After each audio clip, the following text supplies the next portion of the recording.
प्यारे बच्चों, मैं अहमद तंजीम MSI इंटर कॉलेज गोरखपुर से आज फिर आपके समक्ष कक्षा 12 विषय जीव विज्ञान का अध्याय 5 वंशागति एवं विविधता के सिद्धांत का भाग 3 प्रस्तुत कर रहा हूँ।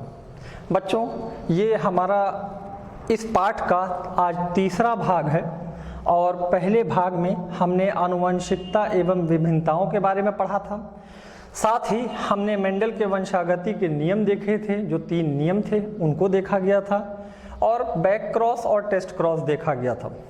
मेंडल के नियम एक बहुत ही इम्पॉर्टेंट और प्रमुख नियम हैं जेनेटिक्स के, आनुवंशिकी के, परंतु इनके भी अपवाद मौजूद हैं और इनके अपवाद होने की वजह से ये सर्वमान्य नहीं है। तो हमने भाग 2 में मेंडल के वंशागति के नियम से विचलन देखा था, और चूंकि इस समय तक गुणसूत्रों की खोज हो चुकी थी और गुणसूत्र तथा मेंडल के कारकों के बीच में समानताएं देखी जा चुकी थी, और हमने वंशागति का गुणसूत्र सिद्धांत भी भाग 2 में देखा था।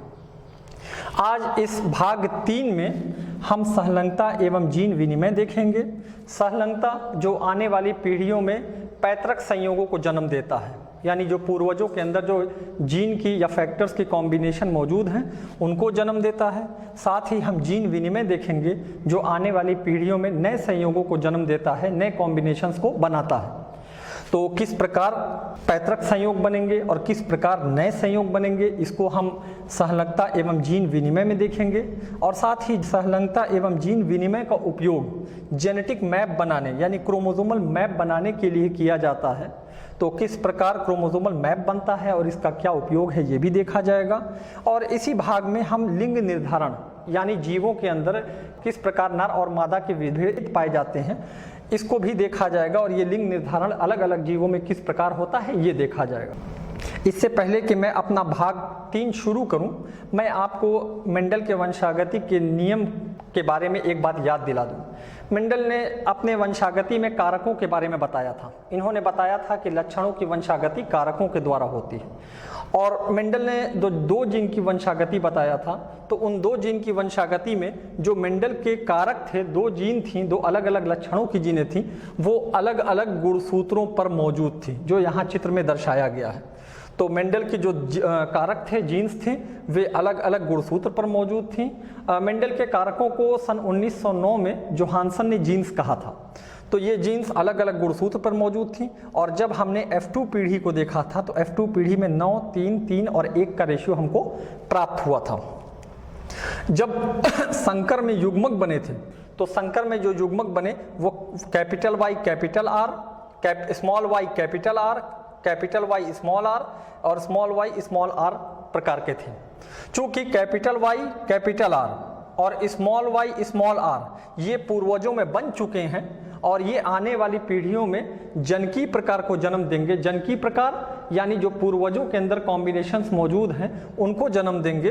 तो इनसे आने वाले समय में पूर्वजी संयोग बनेंगे, अगली पीढ़ी में पूर्वजी संयोग बनेंगे। साथ ही ये नए प्रकार के संयोग बन रहे हैं, जो ये पुनर्योजी प्रकार के युग्मक हैं, और ये आने वाली पीढ़ियों में नए कॉम्बिनेशंस को जन्म देंगे, इसलिए इनको पुनर्योजी प्रकार कहा गया है। मान लेते हैं कि मेंडल के जो फैक्टर्स थे वो अलग अलग गुणसूत्र पर ना होकर एक ही गुणसूत्र पर होते तो क्या होता। अगर मेंडल के फैक्टर्स या जीन्स एक ही गुणसूत्र पर होते तो F1 पीढ़ी में जब युग्मक बनता तो ये दोनों फैक्टर्स एक दूसरे से अलग नहीं हो पाते, और जब ये एक दूसरे से अलग नहीं हो पाते तो एक साथ ही ये एक युग्मक के अंदर जाते। कैपिटल Y कैपिटल R एक दूसरे से अलग नहीं हो पाता और एक साथ ही ये युग्मक में प्रवेश करता। इसी प्रकार स्मॉल y स्मॉल r ये भी एक दूसरे से पृथक नहीं हो पाता और ये भी एक युग्मक में प्रवेश करता। और जब ये आने वाली पीढ़ी में जब हम इसका फिनोटाइपिक रेशियो देखते तो हमको 3 और 1 का फिनोटाइपिक रेशियो मिलता। यहाँ पर जो युग्मक बन रहे हैं वो जनकी प्रकार के हैं, यानी पूर्वजों में ये पहले प्राप्त हो चुके हैं। तो ये आने वाले पीढ़ी में ये हमको पूर्वजों के संयोग देंगे। तो इससे साफ पता चलता है बच्चों कि अगर जीन्स एक ही गुणसूत्र पर उपस्थित हैं तो वो वंशागत होते समय एक दूसरे से पृथक नहीं हो पाती हैं, और जब वो एक दूसरे से पृथक नहीं हो पाएंगी तो इसी को कहा जाता है सहलंगता। और ये आने वाले समय में जनकी यानी पूर्वजी संयोगों को जन्म देती हैं। तो अब अगर बात किया जाए संलग्नता किसे कहते हैं, तो एक ही गुणसूत्र पर स्थित जीन्स द्वारा अपने उसी संयोग में रहते हुए, यानी अगर जीन एक ही गुणसूत्र पर उपस्थित हैं और युग्मक बनते समय ये एक दूसरे से पृथक नहीं हो पाएंगी, इसी को कहा जाता है संलग्नता। एक ही गुणसूत्र पर स्थित जीन्स द्वारा अपने उसी संयोग में रहते हुए साथ साथ वंशागत होने की प्रवृत्ति को संलग्नता कहा जाता है।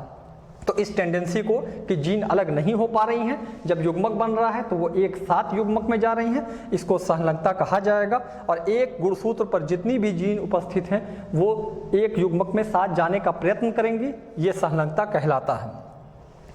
एक गुणसूत्र पर जितनी भी जीन हैं ये एक ग्रुप बनाती हैं, संलग्न समूह बनाती हैं। चूंकि डिप्लॉयड जीवों में जो समजात गुणसूत्र हैं, जो जोड़े में रहते हैं, उनमें जीन का अरेंजमेंट गुणसूत्रों पर समान होता है, इसलिए एक समजात जोड़े को एक संलग्न समूह कहा जाएगा। प्रत्येक गुणसूत्र युग्म में स्थित समस्त एलील एक संलग्न समूह बनाते हैं। उदाहरण के लिए मनुष्य में 23 जोड़ी गुणसूत्र पाए जाते हैं, इसका मतलब मनुष्य में 23 संलग्न समूह पाए जाते हैं। अगर हम संलग्नता के प्रकार की बात करें तो संलग्नता अगर जीन बहुत ही पास पास स्थित है तो पास स्थित होने की वजह से युग्मक बनते समय ये एक दूसरे से पृथक नहीं हो पाएंगी और इसको पूर्ण संलग्नता कहा जाएगा। और अगर जीन गुणसूत्र पर दूर दूर उपस्थित हैं तो युग्मक बनते समय ये इनके अलग होने की चांसेस बढ़ेंगी, ये अलग हो सकती हैं, तो इसको अपूर्ण संलग्नता कहा जाता है। जब गुणसूत्र पर स्थित जीन्स एक दूसरे के बहुत पास स्थित होते हैं तो युग्मक निर्माण के समय यह एक दूसरे से पृथक नहीं हो पाते हैं, इसको पूर्ण संलग्नता कहते हैं। और अगर जीन दूर दूर स्थित हैं तो युग्मक बनते समय ये अलग हो सकती हैं और इसको अपूर्ण संलग्नता कहा जाएगा। पूर्ण संलग्नता पैतृक संयोगों को जन्म देती है। अभी हमने अपने इस क्रॉस में देखा, अगर जीन बहुत पास है तो ये जो है पैतृक संयोगों को यानी जनकी संयोगों को जन्म दे रही है। तो अगर पूर्ण संलग्नता है तो ये पैतृक संयोग बनाएगी, और अगर अपूर्ण संलग्नता है तो ये पैतृक संयोगों के साथ साथ नए संयोगों का भी निर्माण करेगी। साथ ही पूर्ण संलग्नता नेचर में बहुत कम पाई जाती है, अपूर्ण संलग्नता प्रकृति में अधिक पाई जाती है। संलग्नता एक बहुत ही इंपॉर्टेंट टॉपिक है और संलग्नता आने वाली पीढ़ियों में पैतृक संयोगों को यानी पेरेंटल कॉम्बिनेशन, जो पेरेंट्स के अंदर कॉम्बिनेशंस जीन्स के मौजूद हैं उन्हीं कॉम्बिनेशंस को बनाए रखता है। इनसे आने वाली पीढ़ियों में समानताएं बनी रहती हैं। साथ ही अभी हम इसी वीडियो के आने वाले टॉपिक में देखेंगे कि संलग्नता का उपयोग क्रोमोसोमल मैप बनाने में भी किया जाता है। बच्चों, संलग्नता एक बहुत ही इंपॉर्टेंट टॉपिक है, परंतु हमने यहाँ पे जब बात किया कि जब अपूर्ण संलग्नता यानी जीन्स एक ही क्रोमोसोम पर है तो इनके अलग होने की चांसेस बढ़ जाती हैं। तो आखिर वो क्या चांस हैं तो ये जीन एक ही क्रोमोसोम पे, तो आखिर कैसे ये अलग हो जाती हैं, इसको देखने के लिए और समझने के लिए हम चलते हैं जीन विनिमय के ऊपर कि अगर जीन्स एक ही गुणसूत्र पर उपस्थित हैं लेकिन अब उनमें अपूर्ण संलग्नता है यानी वो गुणसूत्र पर दूर दूर उपस्थित हैं तो किस प्रकार उनके अलग होने के चांसेस बढ़ जाती हैं, ये कहलाता है जीन विनिमय। यानी जीन विनिमय समजात गुणसूत्रों की प्रत्येक जोड़ी की नॉन सिस्टर क्रोमैटिड के खंडों के मध्य होने वाले पारस्परिक आदान प्रदान की क्रिया को जीन विनिमय कहा जाता है। तो पहले बात करते हैं समजात गुणसूत्र। समजात गुणसूत्र चूंकि डिप्लॉयड में द्विगुणित में जो गुणसूत्र हैं वो अर्धसूत्री विभाजन के समय वो जोड़ा बना लेते हैं, तो उन जोड़े में जो एक जोड़ी गुणसूत्र हैं उनको समजात गुणसूत्र कहा जाएगा। और जब अर्धसूत्री विभाजन की दूसरी स्टेज आएगी यानी पहली स्टेज लिप्टोटीन, ये गुणसूत्र मोटे हो जाएंगे, फिर दूसरी स्टेज जाइगोटीन, और जाइगोटीन में ये गुणसूत्र अपने क्रोमैटिड में टूट जाएंगे।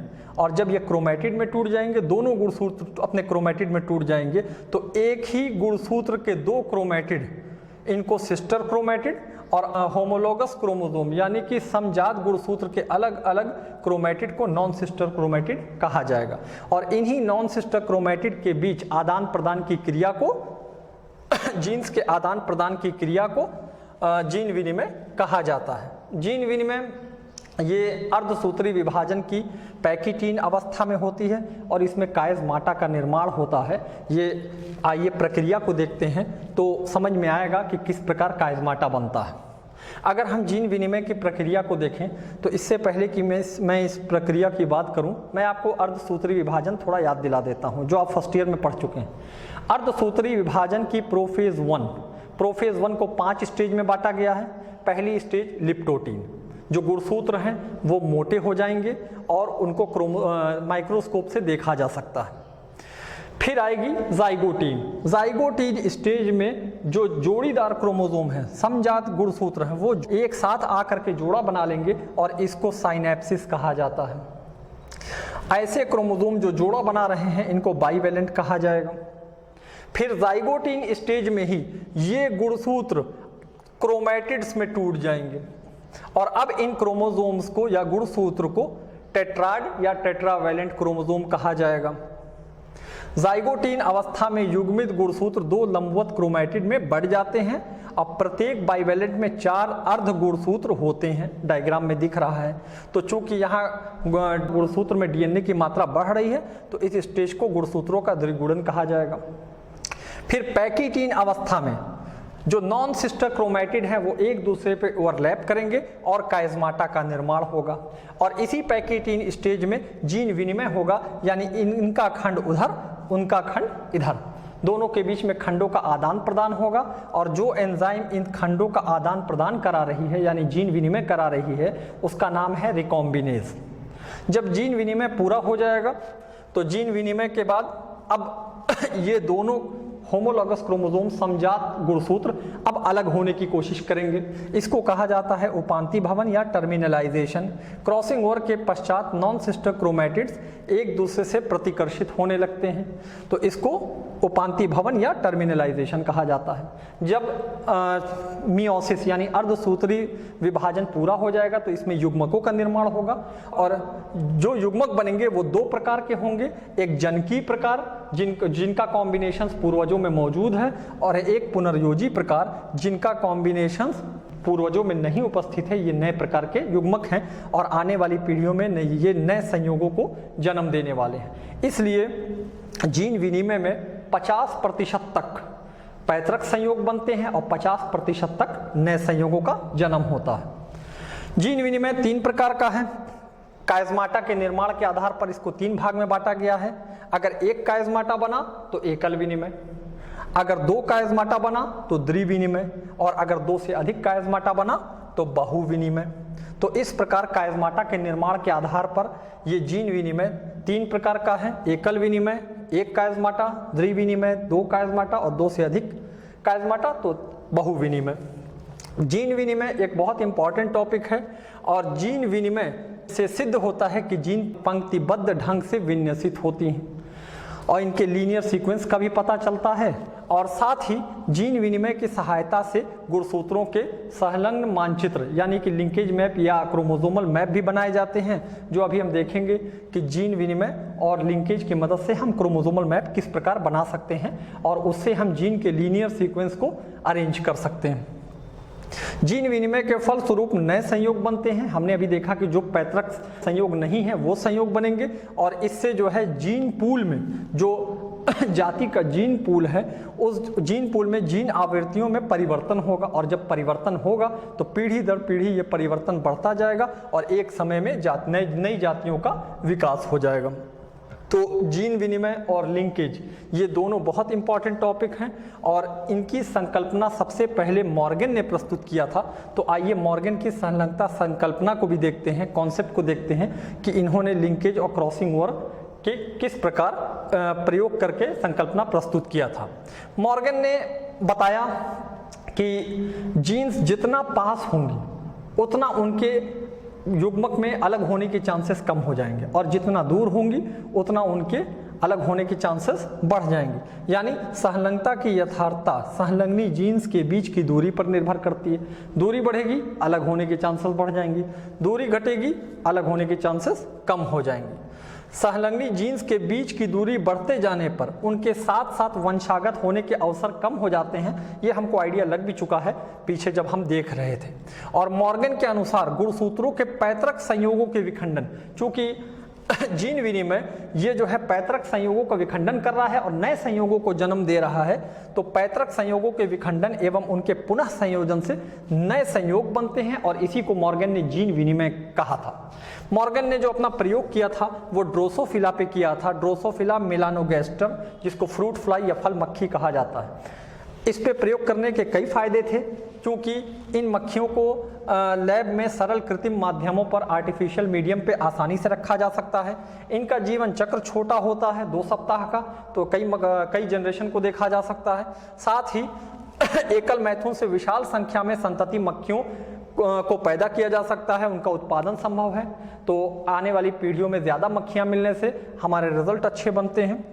और इन मक्खियों में लिंग का विभेदन बहुत स्पष्ट था, इनमें नर और मादा को पहचाना जा सकता है और साथ ही इनमें आनुवंशिक विविधताओं के जो अनेक प्रकार हैं उनको माइक्रोस्कोप से भी देख के पहचाना जा सकता है। तो इन फायदों की वजह से मॉर्गन ने ड्रोसोफिला मेलानोगैस्टर को चुना और इन्होंने जो इस पे 2 जीन की वंशागति कराया, उसमें इन्होंने 2 लक्षणों को चुना, शरीर का रंग, मक्खी के शरीर का रंग और पंखों के प्रकार। शरीर के रंग में 2 विपर्यासी लक्षण हैं, स्लेटी और काला, और पंखों के प्रकार में लंबा और अल्प विकसित। इनके एलील सामने दिए हुए हैं, स्लेटी के लिए कैपिटल बी, काले के लिए स्मॉल बी, लंबे के लिए कैपिटल वी और अल्प विकसित के लिए स्मॉल वी। मॉर्गन ने ड्रोसोफिला की स्लेटी रंग एवं अल्प विकसित पंख, स्लेटी रंग कैपिटल बी, अल्प विकसित पंख स्मॉल वी तथा काले रंग एवं लंबे पंखों, काले रंग स्मॉल बी, लंबे पंख कैपिटल बी ड्रोसोफिला के मध्य क्रॉस कराया। तो आइए इनका प्रयोग देखते हैं। इन्होंने स्लेटी रंग एवं अल्प विकसित पंख तथा काले रंग एवं लंबे पंख वाली मक्खियां ली और ये क्रॉस उसी प्रकार है जो हम मेंडल में तथा गुणसूत्र सिद्धांत में देख चुके हैं। तो जब इन्होंने क्रॉस कराया तो F1 पीढ़ी में स्लेटी रंग एवं लंबे पंख की मक्खियां प्राप्त हुई और चूंकि F1 पीढ़ी में जो समजात गुणसूत्र हैं उनके बीच में क्रॉसिंग ओवर जीन विनिमय हुआ, जिसकी प्रक्रिया को यहाँ पर दिखाया गया है।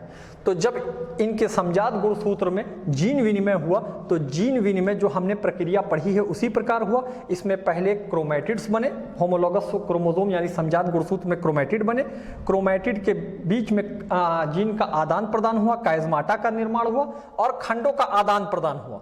खंडों का आदान प्रदान को ही जीन विनिमय कहा जाता है। जब खंडों का आदान प्रदान हो गया तो 4 प्रकार के युग्मक बने, कैपिटल बी स्मॉल वी वाले, स्मॉल वी वाले, कैपिटल वी वाले और स्मॉल बी कैपिटल वी वाले। तो ये 4 प्रकार के युग्मक बने जिनको यहाँ दर्शाया गया है। जब स्लेटी रंग एवं लंबे पंख की मक्खियों को काले रंग एवं अल्प विकसित पंख वाली मक्खियों से क्रॉस कराया गया तो 4 प्रकार की मक्खियां प्राप्त हुई, जिनमें स्लेटी रंग एवं अल्प विकसित पंख तथा काले रंग एवं अल्प विकसित पंख, स्लेटी रंग एवं लंबे पंख, काले रंग एवं लंबे पंख वाली मक्खियां प्राप्त हुई। इसमें स्लेटी रंग एवं लंबे पंख पूर्वज में उपस्थित हैं, काले रंग एवं अल्प विकसित पंख पूर्वज में मौजूद हैं। तो इसमें 2 प्रकार की मक्खियां पूर्वजी प्रकार वाली बनी और 2 प्रकार की मक्खियां नए संयोगों वाली बनी जो पूर्वजों में मौजूद नहीं थी। तो चूंकि यहाँ पे जीन विनिमय हुआ था तो जीन विनिमय होने की वजह से पैतृक संयोग भी बने और नए संयोग भी बने। मान लेते हैं कि अगर यहाँ पर F1 पीढ़ी में और जीन विनिमय ना हुआ होता तो क्या होता। अगर जीन विनिमय ना हुआ होता तो F1 पीढ़ी की जो स्लेटी रंग एवं लंबे पंख वाली मक्खियां थी, इनके जो जीन्स थे वो युग्मक बनते समय एक दूसरे से पृथक नहीं हो पाते। कैपिटल बी स्मॉल वी एक दूसरे से पृथक नहीं हो पाता, स्मॉल बी और कैपिटल वी एक दूसरे से पृथक नहीं हो पाता और केवल 2 प्रकार के युग्मक ही बनते जो पूर्वजी प्रकार वाले होते। जब इन मक्खियों को काले रंग एवं अल्प विकसित पंख से क्रॉस कराया गया तो केवल 2 प्रकार की मक्खियां मिली, स्लेटी रंग एवं अल्प विकसित पंख। जबकि जब जीन विनिमय हुआ था तो 4 प्रकार की मक्खियां मिली थी, परंतु यहाँ पर केवल 2 प्रकार की मक्खियां मिली और ये दोनों प्रकार जो पूर्वजों में उपस्थित थे उस प्रकार की मक्खियां प्राप्त हुई, और जिससे पता चला कि सहलंगता पूर्वजी प्रकार को जन्म देती है और जीन विनिमय पूर्वजी प्रकार के साथ साथ नए संयोगों को भी जन्म देती है। बच्चों, क्रोमोसोमल मैप हमने अभी देखा कि अगर जीन पूरी तरह लिंक है, एक दूसरे से बिल्कुल करीब में है, तो युग्मक बनते समय वो अलग नहीं हो पाएगी और ऐसे केस में पूर्वजी संयोग अधिक बनेंगे। और अगर जीन पूरी तरह से लिंक है तो ऐसे में रिकॉम्बिनेंट यानी पुनर्योजक 0% बनेंगे, कोई नया संयोग नहीं बनेगा, जो भी बनेगा सब पूर्वजी संयोग बनेगा। और अगर जीन बहुत दूर है, बिल्कुल दूर, यहां तक कि मान लिया जाए कि वो अलग गुणसूत्र पर है, तो अगर जीन अलग गुणसूत्र पर है जिसको स्वतंत्र अपव्यूहन कहा जाता है, तो इस केस में 50% नए संयोगों का जन्म होगा और 50% पैतृक संयोगों का जन्म होगा। तो इसको आधार मानते हुए एल्फ्रेड स्टर्टीवेंट, जो कि मॉर्गन के शिष्य थे, उन्होंने कहा क्रोमोसोम के जीन युग्मकों की पुनर्योजन आवृत्ति, रिकॉम्बिनेंट फ्रीक्वेंसी, क्रॉस कराने पे जो फ्रीक्वेंसी मिलेगी, रिकॉम्बिनेशन के कितने % नए संयोग बन रहे हैं, तो रिकॉम्बिनेंट फ्रीक्वेंसी को जीनों के बीच की दूरी मापकर क्रोमोसोम में इनकी स्थिति के चित्र बनाए जा सकते हैं कि जीन किस प्रकार पंक्तिबद्ध है। और क्रोमोसोमल मैप का बहुत उपयोग है। अभी हाल ही में ह्यूमन जीनोम प्रोजेक्ट कंप्लीट हुआ है, उसमें भी क्रोमोसोमल मैप का ही इस्तेमाल करते हुए मनुष्यों के जीनों को पंक्तिबद्ध किया गया था अलग अलग गुणसूत्रों पर। एक संलग्न समूह के सभी जीन्स के बीच की आपेक्षिक दूरी को पुनर्योजन की प्रतिशतता के रूप में प्रदर्शित करते हैं, और इसकी जो इकाई है वो सेंटीमॉर्गन है, जिसको cm लिखा जाएगा। और अगर 1% रिकॉम्बिनेंट बना तो 1 cm, 10% रिकॉम्बिनेंट बना तो 10%। अगर जीन पूरी तरह संलग्न है तो इसमें पैतृक संयोग बनेंगे, और अगर जीन बहुत दूर दूर हैं तो इसमें 50% तक नए संयोगों का जन्म हो सकता है। तो इसको आधार मानते हुए क्रोमोसोमल मैप का आधार दिया गया और क्रोमोसोमल मैप के बारे में बताया गया। आइए एक छोटा सा उदाहरण देखते हैं कि किस प्रकार क्रोमोसोमल मैप की मदद से जीनों को अरेंज किया जाता है। मान लेते हैं 3 जीन हैं X, Y और Z। तो अगर हमको ये तीनों जीन अगर एक ही गुणसूत्र पर हैं और हमको इनको अरेंज करना है, तो सबसे पहले X और Y के बीच में देखा जाएगा कि उसमें कितना % रिकॉम्बिनेंट फ्रीक्वेंसी उत्पन्न हो रही है। मान लेते हैं 60%, यानी 60% नए संयोगों का जन्म हो रहा है, रिकॉम्बिनेंट फ्रीक्वेंसी 60% है। तो हम एक लाइन खींच के X और Y लिखेंगे और दोनों के बीच 60 इकाई की दूरी बना देंगे। फिर हम X और Z के बीच में पुनर्योजन आवृत्ति निकालेंगे, मान लेते हैं ये 15%। इसका मतलब X और Z के बीच की दूरी 15 इकाई है। अब Z 15 इकाई इधर भी हो सकता है, 15 इकाई इधर भी हो सकता है। तो इसको कंफर्म करने के लिए Y और Z के बीच की आवृत्ति को निकाला जाएगा। मान लेते हैं ये 45% है। इसका मतलब Z Y से 45 इकाई की दूरी पर है और X से 15 इकाई की दूरी पर है। तो इस प्रकार Z को बीच में रखा जाएगा, जिससे Y से इसकी दूरी 45 इकाई, X से इसकी दूरी 15 इकाई और X और Y के बीच की दूरी 60 इकाई होगी। तो इस प्रकार जेनेटिक मैप में जीन्स को अरेंज किया जाता है, पंक्तिबद्ध किया जाता है। और बच्चों, यहाँ तक आते आते हमने सहलग्नता, जीन विनिमय और क्रोमोसोमल मैप देखा। तो आइए हम अब बात करते हैं जीवों में गुणसूत्रों के संगठन की, कि आखिर जीवों में जो गुणसूत्र हैं उनका क्या संगठन है और कौन कौन से किस किस प्रकार के गुणसूत्र पाए जाते हैं। अगर मनुष्यों की दैहिक कोशिकाओं की बात करें तो एक ही जाति में, कोई मनुष्य ही नहीं, कोई भी एक जाति, उनके जो गुणसूत्र की संख्या है, कितने गुणसूत्र होंगे तथा गुणसूत्र का माप एवं रचना ये समान होती है। उदाहरण के लिए ये मनुष्य का गुणसूत्र दिखाया गया है, और जब गुणसूत्र को इस प्रकार प्रदर्शित करते हैं तो इसको जातीय गुणसूत्र समूह या कैरियोटाइप कहा जाता है। मनुष्य में 23 जोड़ी गुणसूत्र हैं और इन 23 जोड़ी में 1 से लेकर 22 जोड़ी तक इनको ऑटोसोम कहा जाएगा, दैहिक गुणसूत्र। क्यों? क्योंकि इन पर विभिन्न शारीरिक एवं क्रियात्मक लक्षणों की जीन पाई जाती है। साथ ही जो 23वां जोड़ा है, जो देखिए बराबर नहीं भी है, XY, इनको सेक्स क्रोमोसोम कहा जाएगा, क्योंकि अधिकांश जंतुओं में इनका केवल एक जोड़ा होता और इन पर लिंग निर्धारण की जीन होती है। यही आने वाली पीढ़ी में निर्धारित करते हैं कि नर बनेगा या मादा बनेगी। तो अगर अलग अलग जीवों की बात किया जाए तो लिंग निर्धारण कई प्रकार का है, लेकिन उससे पहले एक बात जान लीजिए कि लिंग निर्धारण भी एक मेंडेलियन लक्षण की भांति ही ये भी वंशागत होता है। और लिंग गुणसूत्र से लिंगों का निर्धारण होना, इसके लिए एक सिद्धांत दिया गया है जिसको लिंग निर्धारण का गुणसूत्र सिद्धांत कहते हैं। ये मैकलंग ने 1902 में दिया था। अलग अलग जीवों में अलग अलग प्रकार का लिंग निर्धारण है जो गुणसूत्रों के द्वारा ही हो रहा है। एक है XXXY टाइप, इसमें XX मादा XY नर, यानी मादा समयुग्मकी और नर विषम युग्मकी, मनुष्य में ड्रोसोफिला में। दूसरा है ZZZW, इसका उल्टा, यानी ZZ नर और ZW मादा, यानी समयुग्मकी नर विषम युग्मकी मादा। और तीसरा है द्विगुणित मादा अगुणित नर, अगर डिप्लॉयड है तो मादा, हैप्लॉयड है तो नर। ये मधुमक्खियों, वास्प, चींटियों वगैरह में और हाइमेनोप्टेरन्स में पाया जाएगा। तो अगर हम XXXY टाइप की बात करते हैं तो हमें मालूम है कि XX ये मादा, तो पहले मादा की बात करते हैं। समयुग्मकी लिंग, यानी मादा में जो दोनों गुणसूत्र हैं, लिंग गुणसूत्र, ये समान होते हैं, जिनको XX से रिप्रेजेंट किया जाएगा। और जब इसमें युग्मक बनेंगे तो एक ही प्रकार के युग्मक बनेंगे जो X एलील वाले। नर विषम युग्मकी लिंग है। क्यों? क्योंकि इसके अंदर जो गुणसूत्र हैं वो अलग अलग हैं, और जब इसके अंदर युग्मक बनेंगे तो 50% X वाले और 50% Y गुणसूत्र वाले युग्मक बनेंगे। और जब इनका क्रॉस देखा जाएगा, चाहे ड्रोसोफिला में और चाहे मनुष्य में, दोनों में एक समान है, तो अगर इनका क्रॉस देखा जाएगा तो जिसमें Y पहुंचेगा वो नर बनेगा, और जिसमें Y नहीं पहुंचेगा वो मादा। मनुष्य में भी जिसमें Y पहुंच रहा है वो नर, और जिसमें Y नहीं पहुंचा वो मादा। ड्रोसोफिला में चार जोड़ी गुणसूत्र पाए जाते हैं। 4 जोड़ी का मतलब 8, 6, 7, 8। तो 6 तो ऑटोसोम हो गए, और जो एक जोड़ा बचा उसको सेक्स क्रोमोसोम कहा जाता है। मनुष्य में 23 जोड़ी गुणसूत्र हैं, 44 + 2 46, 23 जोड़ा, जिसमें 44 ऑटोसोम और एक जोड़ा सेक्स क्रोमोसोम। जब लिंग निर्धारण की बात हो रही तो चाहे ड्रोसोफिला हो चाहे मनुष्य, दोनों में Y गुणसूत्र लिंग का निर्धारण कर रहा है। अगली पीढ़ी में Y जिसमें पहुंच रहा है वो नर बन रहा है, और जिसमें Y नहीं पहुंच रहा है वो मादा बन जा रही है। इसी प्रकार अगर ZZZW टाइप में देखा जाए तो ZZ समयुग्मकी लिंग है और नर है, समयुग्मकी है। क्यों? क्योंकि इसके दोनों गुणसूत्र समान हैं, और जब इसमें युग्मक बनेगा तो एक ही प्रकार का बनेगा। मादा में ZW यानी विषम युग्मकी लिंग, और जब इसमें युग्मक बनेगा तो 2 प्रकार का, एक W वाला और एक Z वाला।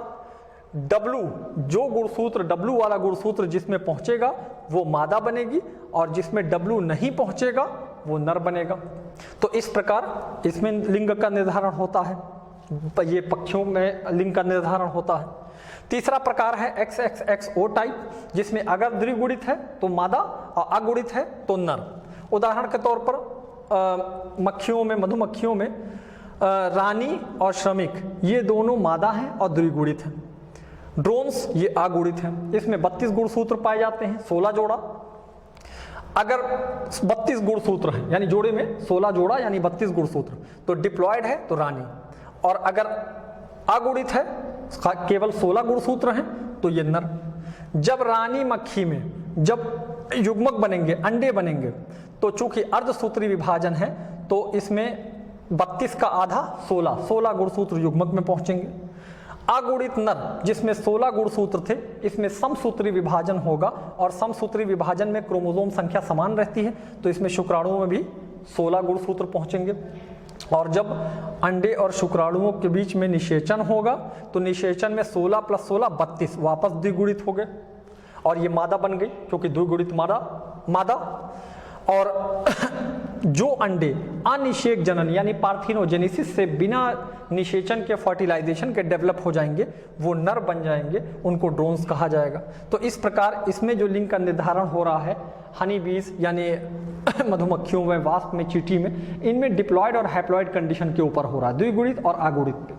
तो बच्चों आज जो हमने टॉपिक देखे हैं वो टॉपिक एक लिंकेज जिसमें कि पैतृक संयोग बन रहा है, एक जीन विनिमय जिसमें पैतृक संयोगों के साथ साथ नए संयोग बन रहे हैं, और इन दोनों के प्रयोग से किस प्रकार क्रोमोसोमल मैप बनाया जाएगा ये देखा गया। मॉर्गन की संकल्पना देखा गया, और लिंग निर्धारण के बारे में देखा गया कि किस प्रकार लिंगों का निर्धारण होता है। उम्मीद है कि ये आपको समझ में आया होगा। मैं आपको कुछ अभ्यास कार्य दे रहा हूँ, इन अभ्यास कार्यों को आप एक बार अच्छे से देखिएगा, पढ़िएगा, और अगर आप इस क्वेश्चंस को कर लेते हैं इसका मतलब आपको समझ में आ गया है, और अगर नहीं कर पाते हैं तो दोबारा इस वीडियो को देखिएगा और फिर इस क्वेश्चन को करिएगा। आप इसको कर सकते हैं। और अगले पार्ट में, यानी हमारा जो भाग 4 है, वो भाग 4 इस चैप्टर का आखिरी भाग होगा। उसमें हम उत्परिवर्तन, वंशावली विश्लेषण और आनुवंशिक विकार के बारे में पढ़ेंगे। ओके, तब तक के लिए धन्यवाद।